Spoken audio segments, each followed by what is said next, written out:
বাজারে এলো কাঁঠালের চপ, যা প্রতি পিস বিক্রয় হচ্ছে 5 টাকা দরে। এর থেকে বড় কথা, এই কাঁঠাল আমাদের দেশের জাতীয় ফল, যার অনেক পুষ্টিগুণ রয়েছে, যা কাঁচা এবং পাকা দুইভাবে খাওয়া যায়। দুইভাবেই পুষ্টিগুণ রয়েছে। কিন্তু এবার এই ফলটি আলোচনায় এলো এমন একটি কাজের মাধ্যমে, যা এর আগেও অনেকভাবে আলোচনায় এসেছে। বিভিন্ন সময় কাঁঠালের বিভিন্ন রেসিপির বিষয় আলোচনা সমালোচনা হয়েছে। সাম্প্রতিক সময় এবার কাঁঠালের চপ বানিয়ে আলোচনায় এসেছে যশোরের কেশবপুর উপজেলার গড়ভাঙ্গা বাজারের এক দম্পতি। এই ভাজি তৈরি করে রীতিমতো সোশ্যাল মিডিয়ায় একটি আলাদা মাত্রা যোগ করেছেন। এই কাঁঠালের চপ খেয়ে ক্রেতারা যা বললেন।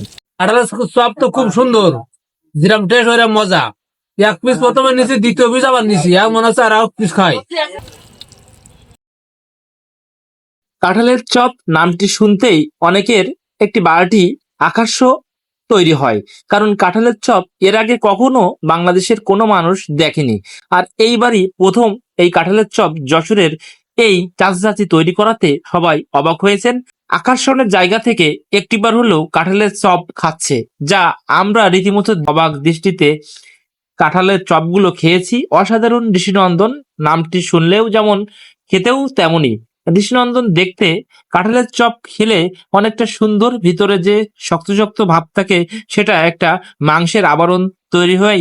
এই কারণে বাড়তি আকর্ষণ তৈরি হয়েছে। আপনারাও এই চপটি তৈরি করে খেতে পারেন বা এখানে এসেও খেতে পারেন। একটি বাড়তি মাত্রা যোগ করেছে চপটিকে ঘিরে। আপনিও সরাসরি আসতে পারেন।